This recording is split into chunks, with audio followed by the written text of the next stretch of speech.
Everyone, welcome back to the another video of Neha study point. और आज के इस वीडियो में कॉम्प्लेक्स नंबर्स पे बात करने वाले हैं। ठीक है, तो पूरा वीडियो देखिएगा और अगर कोई डाउट हो तो कमेंट सेक्शन में पूछ सकते हैं आप। ठीक है, तो चलिए बढ़ते हैं वीडियो की तरफ। सबसे पहले बात करते हैं कि हम लोग बचपन से ही बहुत सारे नंबर्स पढ़ रहे हैं, जैसे कि natural numbers, whole numbers, real numbers, rational numbers. तो अब कॉम्प्लेक्स नंबर पढ़ने का ज़रूरत हमें क्यों पड़ा? क्योंकि कॉम्प्लेक्स नंबर का ज़रूरत हमें इसलिए पड़ा क्योंकि जितने भी इमेजिनरी टर्म आते थे, जैसे कि जब हम लोग क्वाड्रेटिक इक्वेशन पढ़े थे हमारे जूनियर क्लास में, यानी कि 9th-10th में जब हमने क्वाड्रेटिक इक्वेशन पढ़ा था, तो उसमें क्या था कि जब भी रूट्स आते थे तो क्या होता था, उसमें रूट्स आते थे। जो हम लोग रूट्स निकालते थे उसमें क्वाड्रेटिक इक्वेशन में, जिसको हम लोग बोलते थे क्या, डिस्क्रिमिनांट, है ना।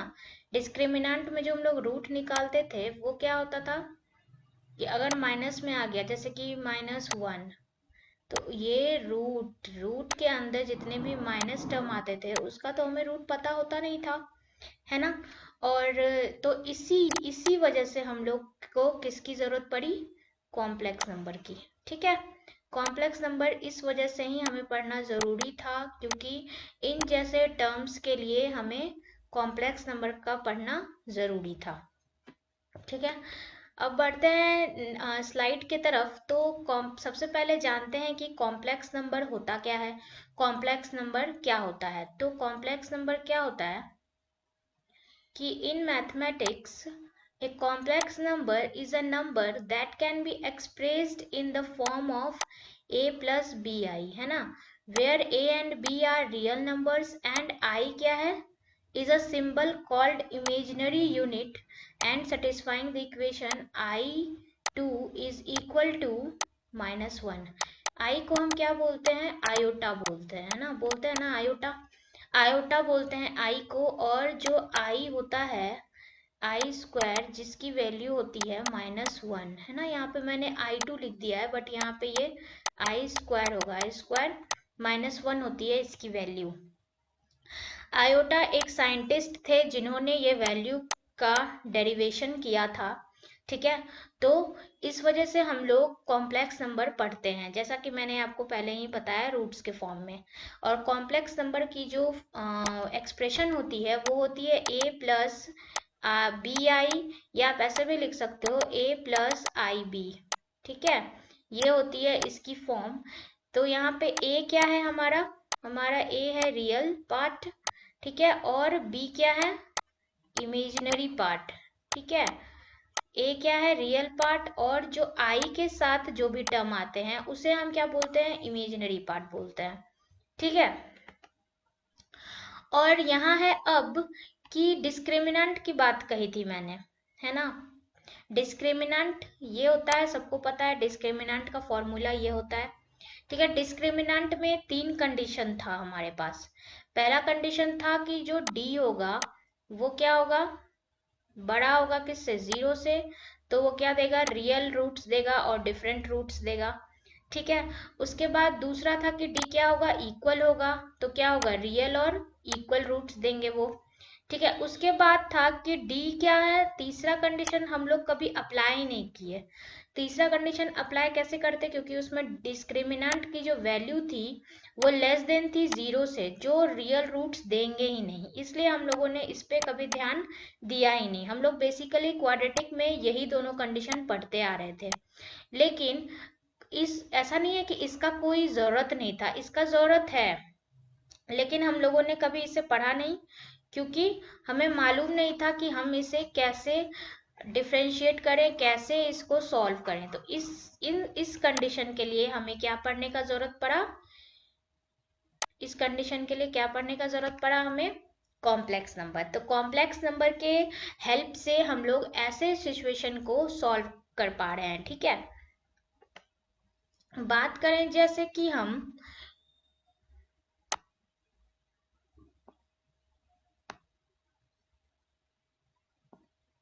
बात करते हैं कि कॉम्प्लेक्स नंबर का बात करें, तो देखिए सबसे पहले आया कौन सा नंबर, नेचुरल नंबर।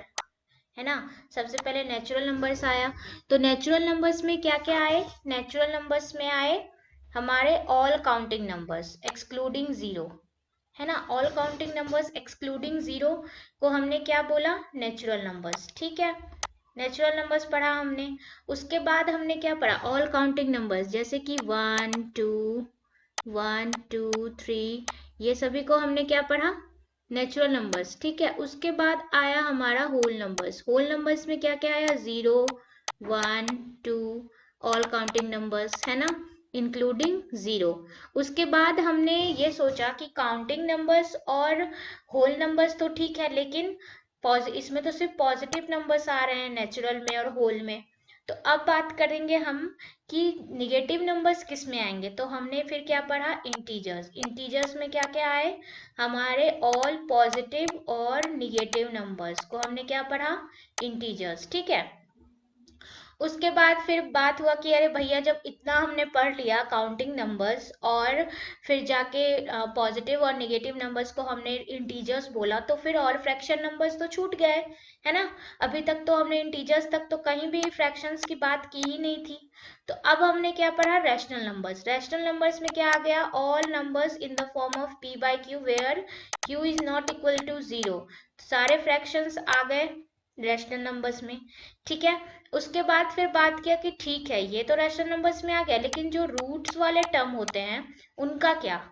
तो उनके लिए हमने पढ़ा रियल नंबर्स, जो इंक्लूड करता है रैशनल नंबर्स को भी प्लस इरेशनल नंबर्स को भी, ठीक है। ये सब किस में आ गए, हमारे रियल्स नंबर में, ठीक है। अब फिर इतने नंबर्स पढ़ने के बाद जो भी ये सारे टर्म्स में हमने क्या पढ़ा, ये सारे टर्म्स में क्या था, रियल था, सारा सारा रियल पार्ट था ना। और अब हम सोचे कि जब निगेटिव रूट्स आएंगे तो हम लोग उसे कैसे फाइंड करेंगे, निगेटिव रूट्स का तो कोई सॉल्यूशन ही नहीं था। उसके लिए हम लोगों ने क्या पढ़ा, फिर पढ़ रहे हैं फिर कॉम्प्लेक्स नंबर, जिसमें आ जाते हैं इमेजिनरी पार्ट आता है, जिसको हम लोग आयोटा से डिनोट करते हैं, ठीक है। तो चलिए यही ये थोड़ा बेसिक्स था। इतने नंबर्स पढ़ने के बाद हमने क्या पढ़ा, कॉम्प्लेक्स नंबर, और इसका फॉर्म क्या होता है, a प्लस आई बी, ठीक है, जिसमें कि a क्या है, रियल है, और b क्या है, इमेजिनरी है, ठीक है। अब हम बात करते हैं कि जब ये रूट्स की बात करते हैं तो रियल रूट्स, ये रियल रूट्स तो देगा नहीं, ये रियल रूट्स तो देगा नहीं, ये वाला नहीं देगा ना। तो इस कंडीशन के लिए हम पढ़ रहे हैं कॉम्प्लेक्स नंबर, ठीक है, इस कंडीशन के लिए, क्योंकि इसमें d क्या है, लेस देन है जीरो से, ओके। तो यहाँ कुछ एग्जाम्पल देख लेते हैं हम कि देखिए फॉर्म मैंने बताया था कॉम्प्लेक्स नंबर के फॉर्म में है, ये तो है ना, कॉम्प्लेक्स नंबर के फॉर्म में, ये कॉम्प्लेक्स नंबर के फॉर्म में है a प्लस आई बी, जहाँ a रियल है और b क्या है, इमेजनरी। इमेजनरी क्यों है, क्योंकि ये आयोटा के साथ है, आयोटा इमेजनरी होता है, ठीक है। ये तो समझ में आ गया आपको, ये समझ में आ गया। अब यहाँ पे इस फॉर्म में एग्जाम्पल्स लिया है कुछ मैंने, ठीक है, कुछ एग्जाम्पल्स लिया है, जैसे 2 प्लस 3i, जैसे 2 प्लस 3i है, तो 2 प्लस 3i में 2 क्या है, रियल है, और 3 क्या है, इमेजिनरी है। उसी तरह इस वाले क्वेश्चन में देखते हैं 4 प्लस 5i, ठीक है, जिसमें कि 4 क्या है हमारा, रियल है, और 5 क्या है, इमेजिनरी है, ठीक है।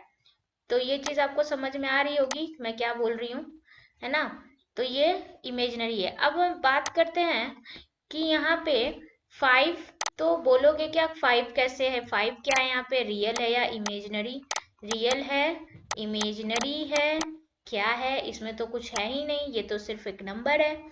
तो नहीं, इसको अगर आप गौर से देखेंगे तो आप इसे इस फॉर्म में लिख सकते हैं, a प्लस आई बी के फॉर्म में। तो कैसे, 5 प्लस आई जीरो, है ना, इसको हम ऐसे लिख सकते हैं, क्योंकि ये वाला टर्म तो इसमें है ही नहीं। तो इसको अगर हम ऐसे भी लिखेंगे तो बात तो यही है, यही आएगा, है ना। तो इसको हम कॉम्प्लेक्स के फॉर्म में लिख सकते हैं। तो 5 क्या है, कॉम्प्लेक्स नंबर है, ये भी कॉम्प्लेक्स था, ये भी कॉम्प्लेक्स था, और ये भी कॉम्प्लेक्स है, 5 क्या है, कॉम्प्लेक्स नंबर है। यहाँ पे सारा नंबर तो ये है ही, नेचुरल, होल भी है, रियल भी है, रैशनल नंबर भी है और ये कॉम्प्लेक्स भी है। ठीक है, अब देखते हैं कुछ केसेस हैं कॉम्प्लेक्स नंबर में, वो क्या है। तो कुछ केसेस है कॉम्प्लेक्स नंबर में। वो पहला केस है प्योरली रियल। प्योरली रियल मतलब कि जहाँ पे b इज इक्वल टू 0 हो, जैसे कि a प्लस आई बी में प्योरली रियल में क्या होगा, b की वैल्यू क्या होगी, 0 होगी, यानी कि ये वाली टर्म हमारी 0 हो जाएगी। दैट मीन्स सिर्फ a बचेगा, a बचेगा सिर्फ। तो ये क्या है, प्योरली रियल, क्योंकि इमेजिनरी तो यहाँ 0 हो गया, है ना। और प्योरली इमेजिनरी में क्या होगा, प्योरली इमेजिनरी में a वाला जो टर्म है वो 0 हो जाएगा, यानी कि a प्लस आई बी में a की टर्म क्या हो जाएगी, 0। और हमारा बचेगा क्या, सिर्फ इमेजिनरी पार्ट बचेगा, यानी आई बी सिर्फ बचेगा। तो ये केस क्या हो गया, प्योरली इमेजिनरी, ये केस प्योरली रियल। ठीक है, अब बात करेंगे इमेजिनरी के केस में क्या होगा। इमेजिनरी के केस में क्या होगा कि a is not equal to 0, b is not equal to 0। That means कि इमेजिनरी होगा जब a प्लस आई बी में a भी 0 ना हो और b भी 0 ना हो, तो ये क्या हो जाएगा, इमेजिनरी हो जाएगा। ये तो है ना, इमेजिनरी हो जाएगा, इसकी वैल्यू इमेजिनरी होगी। ठीक है,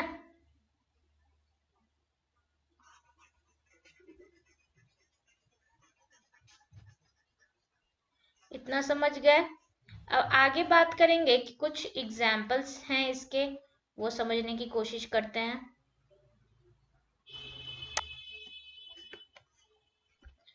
अब यहाँ पे बात है कि कौन सा नंबर, विच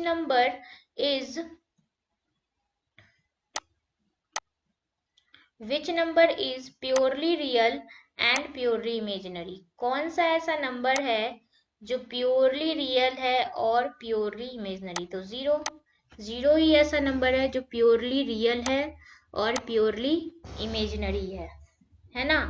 बाकी तो 0 को भी आप ऐसे लिख सकते हो और 0 को आप सिंपल ऐसे भी लिख सकते हो। तो ये क्या है, प्योरली रियल और प्योरली इमेजिनरी है। ठीक है, अब है now what happen when two complex number are equal. क्या होगा जब दो कॉम्प्लेक्स नंबर इक्वल होंगे, रियल पार्ट्स आर इक्वल और इमेजिनरी, मतलब कि जब भी दो कॉम्प्लेक्स नंबर आपस में इक्वल होंगे तो उसमें क्या होगा, दोनों जो रियल पार्ट है वो इक्वल होंगे और इमेजिनरी पार्ट भी इक्वल होंगे। तो चलिए देखते हैं कैसे होंगे।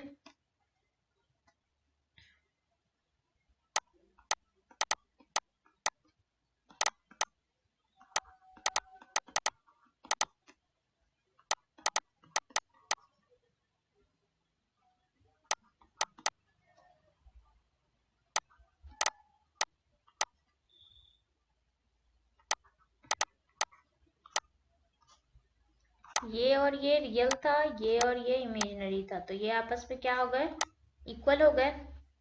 ठीक है, बहुत ही आसान था ये, समझ में आ गया होगा आपको। कोई डाउट हो रहा हो तो मेल करके, ईमेल करके पूछ सकते हैं आप। ठीक है,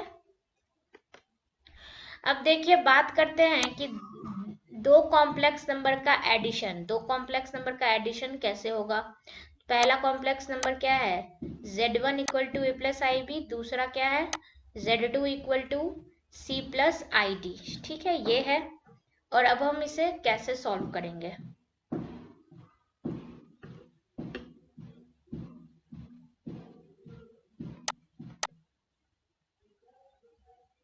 ये तो हमारा फॉर्मेट था कि दो कॉम्प्लेक्स नंबर इस तरह से दिया हो तो इसको ऐड करेंगे तो कैसे होगा। तो ये सिंपली ऐसे हो जाएगा, a plus I B plus C plus I D.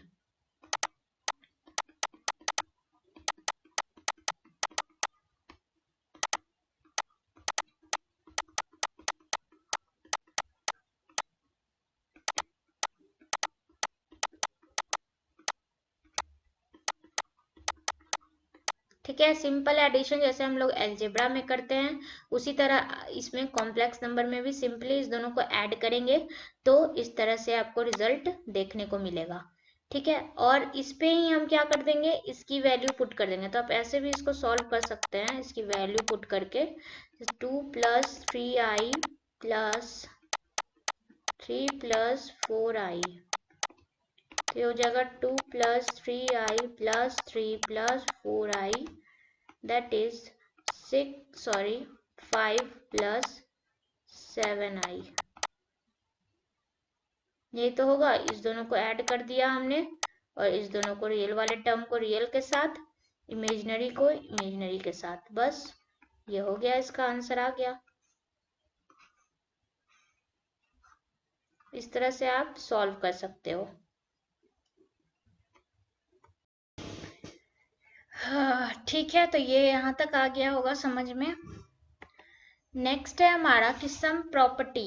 Sum property क्या चीज का, कॉम्प्लेक्स नंबर का। ठीक है, तो सम प्रॉपर्टी में क्या क्या आता है हमारे पास यहाँ पे। सम प्रॉपर्टीज में है क्लोजर प्रॉपर्टी, कम्यूटेटिव लॉ, ठीक है, associative law, additive identity, additive inverse. ठीक है, ये सब कुछ हमारे प्रॉपर्टी हैं। ये सब हमने रैशनल नंबर वगैरह में भी पढ़े हैं, नेचुरल नंबर में, इंटीजर्स में, है ना। तो वैसा ही सेम प्रॉपर्टी हमारा किसमें है, कॉम्प्लेक्स नंबर में। ठीक है, तो पहला क्या है, क्लोजर, दूसरा है कम्यूटेटिव, एसोसिएटिव, एडिटिव और एडिटिव आइडेंटिटी और इनवर्स। पहला क्लोजर लॉ में क्या है कि Z1 कोई भी दो कॉम्प्लेक्स नंबर का जब हम लोग एडिशन करेंगे तो वो क्या है, कॉम्प्लेक्स नंबर ही देगा, है ना। पहले वाले एग्जाम्पल में हमने देखा है ना। उसके बाद दूसरा है कम्यूटेटिव लॉ। कम्यूटेटिव लॉ में क्या है कि Z1 + Z2 = मतलब कि एक एग्जाम्पल लेके देखते हैं, A + IB + C + ID, ये दो क्या है, कॉम्प्लेक्स नंबर है। ये दो कॉम्प्लेक्स नंबर है, इक्वल टू अगर मैं इसको से लिखूं C + ID + A + IB, ये दोनों तो सेम ही है ना, बस इसको इधर लिख दिया है मैंने, इसको इधर लिख दिया है, इस इक्वल के इधर वाले टर्म को, है ना। बाकी तो ये यही है ना, सेम। तो ये क्या है, कम्यूटेटिव लॉ।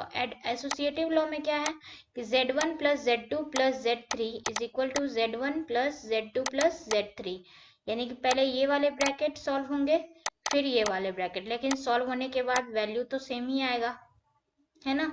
उसके बाद है एडिटिव आइडेंटिटी। एडिटिव आइडेंटिटी में क्या होता है कि कोई भी कॉम्प्लेक्स नंबर में हम लोग ऐसा कौन सा नंबर ऐड करेंगे कि वो कॉम्प्लेक्स नंबर सेम ही आएगा। तो जीरो, जीरो ही तो एक ऐसा नंबर है जिसमें हम ऐड करेंगे तो सेम नंबर देगा। उसके बाद लास्ट है हमारा एडिटिव इनवर्स, यानी Z + -Z = 0। That means additive inverse मतलब कि जो भी गिवन कॉम्प्लेक्स नंबर है उसका हम लोग क्या करते हैं, साइन चेंज कर देते हैं, यानी माइनस का साइन लगा देते हैं। ठीक है, तभी वो 0 देगा, तो उसको हम लोग क्या बोलेंगे, एडिटिव इनवर्स। ठीक है,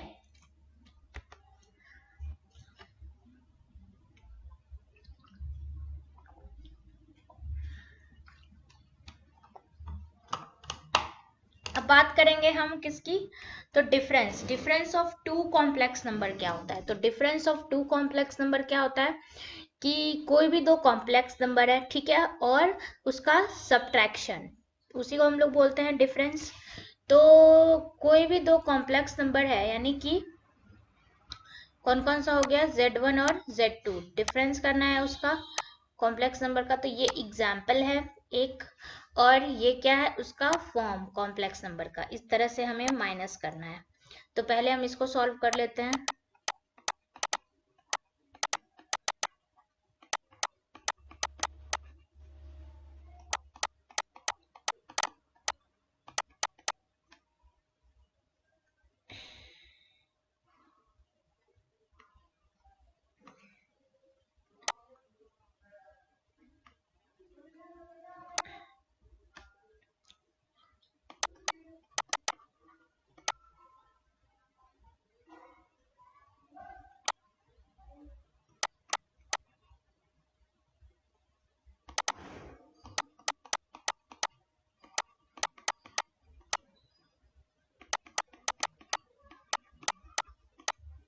ये क्या होगा डिफरेंस इसका। इसी तरह हम लोग इसको सॉल्व करेंगे। z1 है हमारा 2 प्लस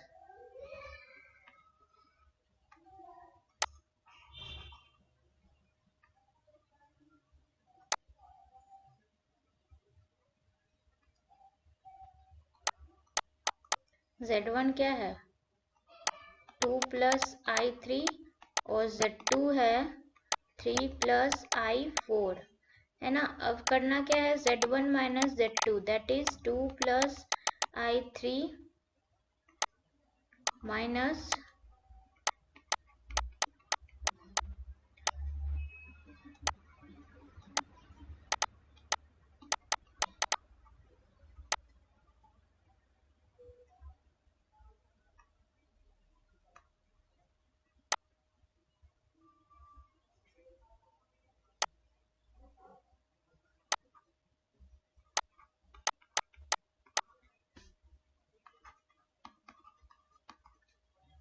यहाँ क्या हो जाएगा -1।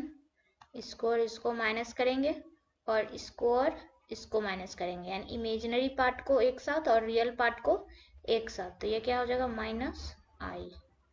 यहाँ 1 भी होगा लेकिन आप लिख सकते हैं, नहीं भी लिख सकते हैं।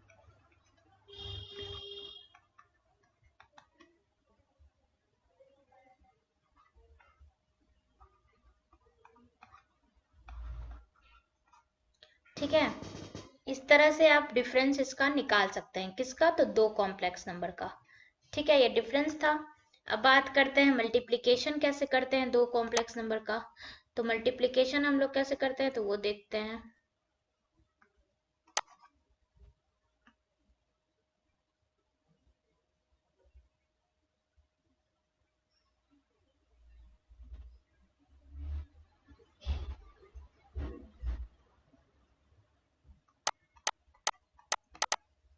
ए को मल्टीप्लाई करेंगे इस पूरे टर्म से प्लस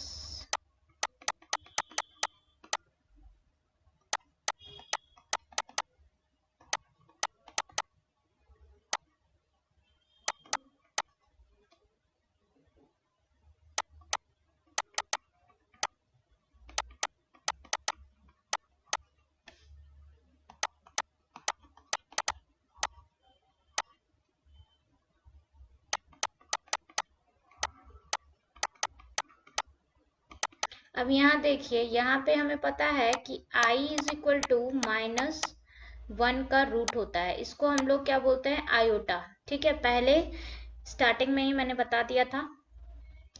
जब हम i स्क्वायर करते हैं तो ये क्या हो जाएगा -1 है ना। जब दोनों साइड हम लोग अंडर रूट में इसका स्क्वायर करते हैं और इसका भी स्क्वायर करते हैं तो ये वैल्यू देगा। तो यहाँ पे क्या हो जाएगा -1 टू bd। ठीक है,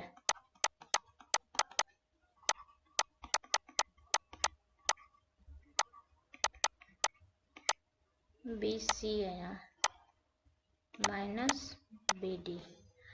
तो अब यहाँ पे जो रियल पार्ट है वो एक साथ आ गया और इमेजिनरी वाला एक साथ आ गया। तो ये क्या हो गया इसका कॉम्प्लेक्स फॉर्म। किसका? Multiplication of two complex number. इस तरह से हम लोग करते हैं। अब हम क्या करेंगे कि इस पे हम लोग क्या करेंगे वैल्यू पुट करके सॉल्व करते हैं।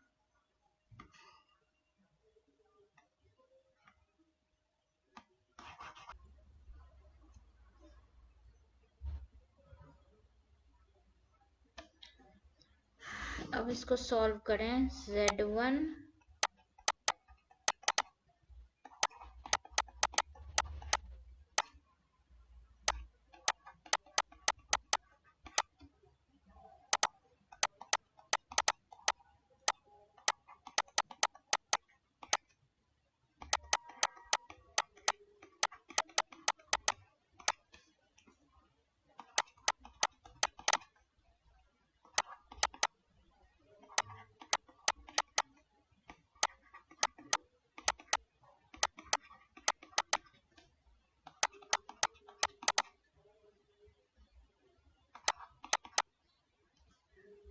दोनों को ऐड करेंगे हम लोग।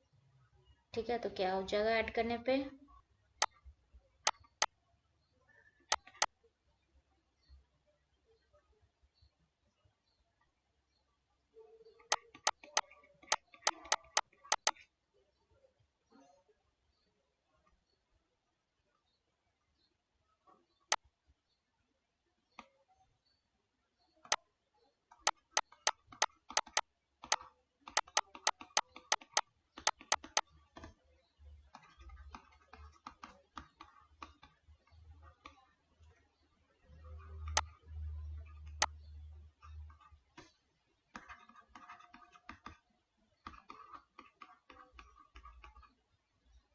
ये हो गया आपका आंसर।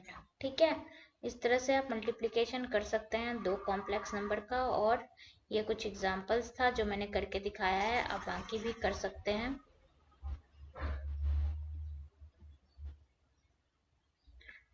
ठीक है, अब यहाँ पे है कुछ प्रॉपर्टीज किसके, तो रैशनल नंबर्स के। तो कुछ प्रॉपर्टीज हैं, देखते हैं। पहला प्रॉपर्टी क्या है, क्लोजर प्रॉपर्टी। फिर से किसका, ये मल्टीप्लिकेशन का है। ठीक है, तो पहला प्रॉपर्टी हमारा है क्लोजर प्रॉपर्टी। क्लोजर प्रॉपर्टी में फिर से वही है z1 इंटू z2। अगर दो कॉम्प्लेक्स नंबर को हम लोग मल्टीप्लाई करते हैं तो वो कॉम्प्लेक्स नंबर ही देता है। दूसरा है कॉम्यूटेटिव। कॉम्यूटेटिव में भी अगर हम कॉम्प्लेक्स नंबर को इस तरह से मल्टीप्लाई करें और या पहले z2 लिखें या z1 लिखें, दोनों का वैल्यू क्या होगा, सेम। एसोसिएटिव में हम लोग इस तरह से लिखते हैं जो एडिशन का था, बस हम लोग क्या किए, यहाँ पे एडिशन का साइन हटा के ये मल्टीप्लिकेशन का साइन यहाँ पे लगा दिए, बस, और तो कुछ किए नहीं है। उसके बाद है मल्टीप्लिकेटिव आइडेंटिटी। मल्टीप्लिकेटिव आइडेंटिटी में क्या होता है कि मल्टीप्लिकेटिव आइडेंटिटी में यहाँ पे हम लोगों ने क्या किया है, z को मल्टीप्लाई किया है 1 से, ताकि वो सेम वैल्यू दे। मल्टीप्लिकेशन में तो यही करते हैं। एडिशन में हम लोगों ने क्या किया था, 0 से ऐड कर दिया था। ठीक है, तो सेम वैल्यू दिया था। लेकिन मल्टीप्लिकेशन में हम लोग को सेम वैल्यू के लिए क्या करेंगे, 1 से मल्टीप्लाई, तो यही किया है। उसके बाद है मल्टीप्लिकेटिव इनवर्स। मल्टीप्लिकेटिव इनवर्स मतलब, इनवर्स का मतलब यही होता है कि, इनवर्स का मतलब तो यही होता है अपोजिट। तो मल्टीप्लिकेटिव इनवर्स यानी कोई हमारा कॉम्प्लेक्स नंबर है, उसको हम लोग को मल्टीप्लाई करना है, उसके मल्टीप्लिकेटिव इनवर्स है, यानी कि z का मल्टीप्लिकेटिव इनवर्स क्या हो जाएगा, 1/z। ठीक है, तो इसकी वैल्यू क्या होगी, 1। ठीक है, यही है दिया हुआ, जहाँ पे z is not equal to 0 होना चाहिए। डिस्ट्रीब्यूटिव लॉ तो सबको मालूम है कि कैसे हम लोग डिस्ट्रीब्यूटिव लॉ से मल्टीप्लाई करते हैं। z1 है z2 प्लस z3, तो इसको अभी हम लोगों ने किया था, अगर एग्जाम्पल लेके समझे तो 4 प्लस 3 कैसे करेंगे डिस्ट्रीब्यूटिव से, तो 4 2 जा 8 प्लस 2 3 जा 6, और इस दोनों को ऐड करके लिख देंगे, है ना, बस, और तो कुछ करते नहीं है। तो ये हो गया कुछ प्रॉपर्टीज किसके, तो मल्टीप्लिकेशन के।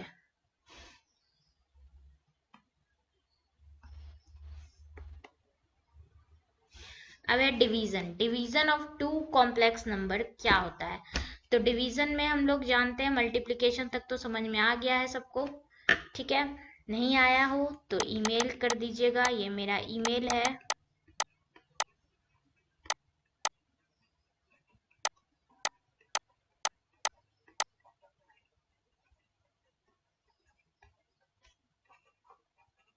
ठीक है, इस ईमेल आईडी पे आप मुझे मेल कर सकते हैं, या नहीं तो कमेंट सेक्शन में बता सकते हैं अगर आपको कुछ डाउट हो रहा हो तो।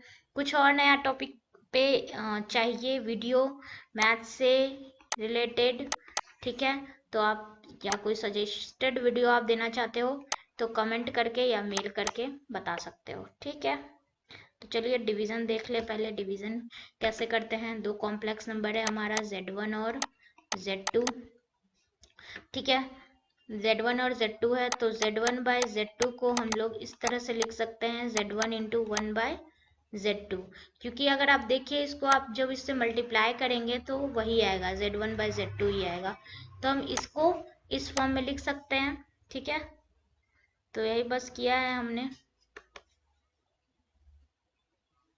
1 मिनट। ठीक है, यही किया। अब क्या करेंगे, Z1 की वैल्यू दी हुई है 2 + I3, Z2 की वैल्यू भी दी हुई है 3 + I4, है ना, यही दिया हुआ है Z1 और Z2 की वैल्यू। अब क्या करेंगे हम कि इसको डिवाइड करना है। कैसे करना है तो ये देखना है, तो देखिए कैसे करेंगे।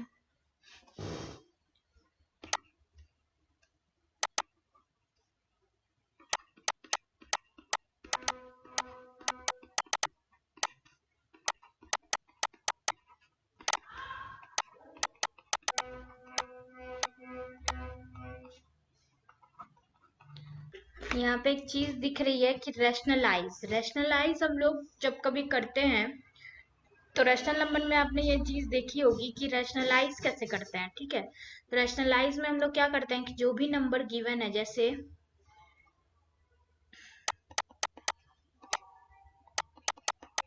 तो उसके अपोजिट साइन वाले नंबर से हम लोग ऊपर नीचे मल्टीप्लाई कर देते हैं, इसी को बोलते हैं ना रैशनलाइज। उसी तरह हम लोग इसमें भी करेंगे। कॉम्प्लेक्स नंबर में जब रैशनलाइज करना होता है डिवीजन में, तो हम लोग ये वाली चीज अपनाते हैं, यानी 2 + I3 बाय इंटू है 1/3 + I4 इंटू करेंगे इसको 3 - I4 बाय 3 - I4, तो ये हो जाएगा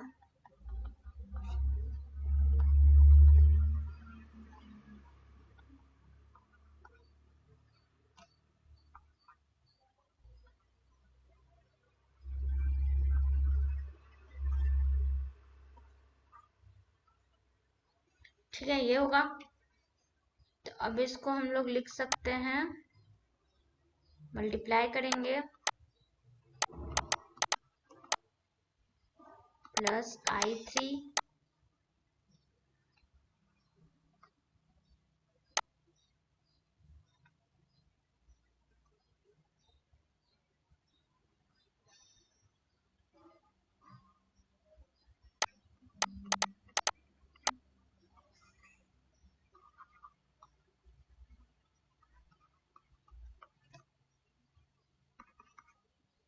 ये क्या हो जाएगा 6, वेट अ मिनट,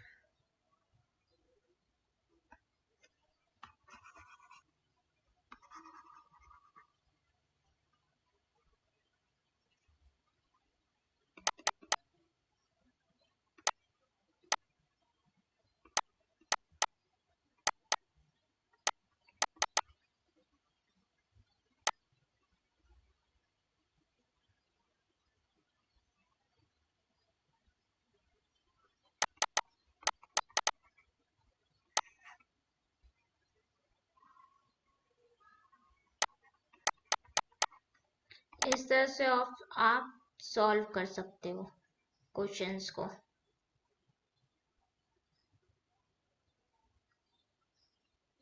सॉरी, ये 2I4 था ना,